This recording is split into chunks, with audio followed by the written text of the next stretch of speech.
ஆண்டவராகிய இயேசு கிறிஸ்துவின் நாமத்தில் உங்கள் அனைவரையும் அன்போடு வாழ்த்துகிறேன்.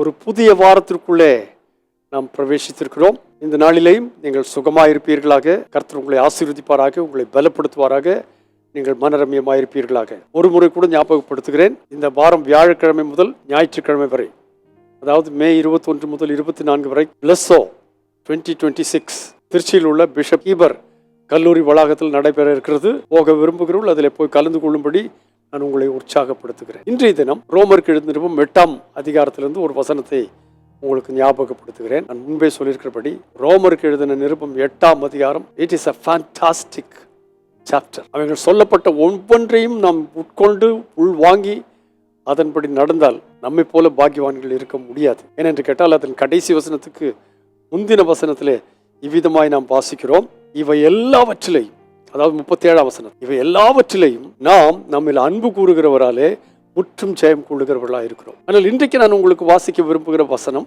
28ஆம் வசனத்தை நான் உங்களுக்கு வாசிக்கிறேன். அன்றியும் அவருடைய தீர்மானத்தின்படி அழைக்கப்பட்டவர்களாய் தேவனிடத்தில் அன்பு கூறுகிறவர்களுக்கு சகலம் நன்மைக்கு ஏதுவாக நடக்கிறது என்று அறிந்திருக்கிறோம். இந்த அதிகாரத்தில் நிறைய நமக்கு வரக்கூடியதான கஷ்டங்களை குறித்து சொல்லியிருக்கிறது, பாடுகளை குறித்து சொல்லியிருக்கிறது, ஆண்டவராகிய கர்த்தர் நமக்கு என்னவெல்லாம் செய்வார் என்று சொல்லியிருக்கிறது.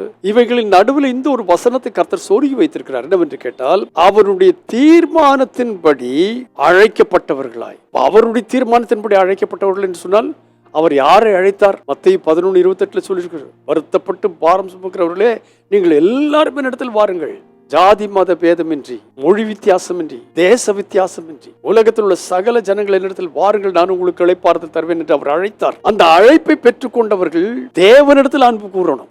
அழைப்பை பெற்றவர்கள் மாத்திரமாயிராதபடி தேவனிடத்தில் அன்பு கூறுகிறவர்களுக்கு சகலம், பிரைஸ் தி லார்ட். நம்முடைய வாழ்க்கையில் கஷ்டங்கள் ஏற்படலாம், மரணங்கள் ஏற்படலாம், துன்பங்கள் ஏற்படலாம், வேதனைகள் ஏற்படலாம், நம்ம யாரோ அழிக்கிற மாதிரி தோன்றலாம், வாழ்க்கை எதற்கென்று வாழ்கிறேன் என்று சொல்லி நினைக்கலாம். ஆனால் எந்த சூழ்நிலையிலும் தேவன் ஒன்றையும் நமக்கு தவறாக அனுப்புகிறது இல்லை.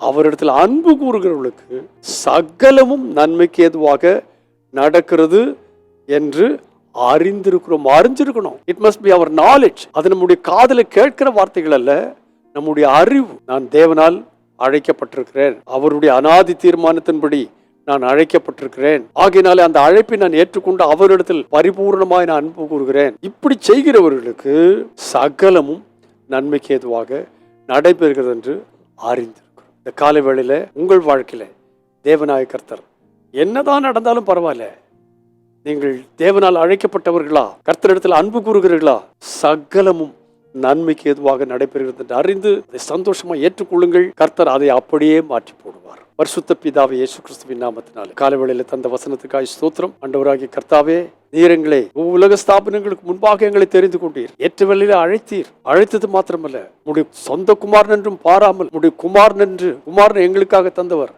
அதோடு கூட மற்ற எல்லாவற்றையும் தராதிருப்பது எப்படி என்று 30ஆம் வசனத்துல வாசிக்கும் பொழுது வாசித்த வசனத்திலே கர்த்தாவே, இடத்துல அன்பு கூறுகிறவர்களுக்கு சகலவற்றையும் நன்மைக்கு ஏதுவாய் செய்கிறோம். நாங்கள் உம்மிடத்தில் அன்பு கூர்ந்து நீர் எங்களுக்கு செய்கிற எல்லாமே எங்களுடைய வாழ்க்கையின் நன்மையாய் மாற்றி போடுவீராக. செய்தபடியாலும் உங்களுக்கு ஸ்தோத்திரம், இயேசுவின் நாமத்தில் பிதாவே, ஆமென். உங்களுக்கும் எனக்கும் தேவனிடத்தில் அன்பு கூறுகளா இருந்தால் சகலமும் நன்மைக்கு ஏதுவாய் நடைபெறுகிறது என்று அறிந்து முன்னோக்கி செல்லத்தக்கதாக தேவனாய் கர்த்தர் நமக்கு ஒத்தாசை பண்ணுவாராக.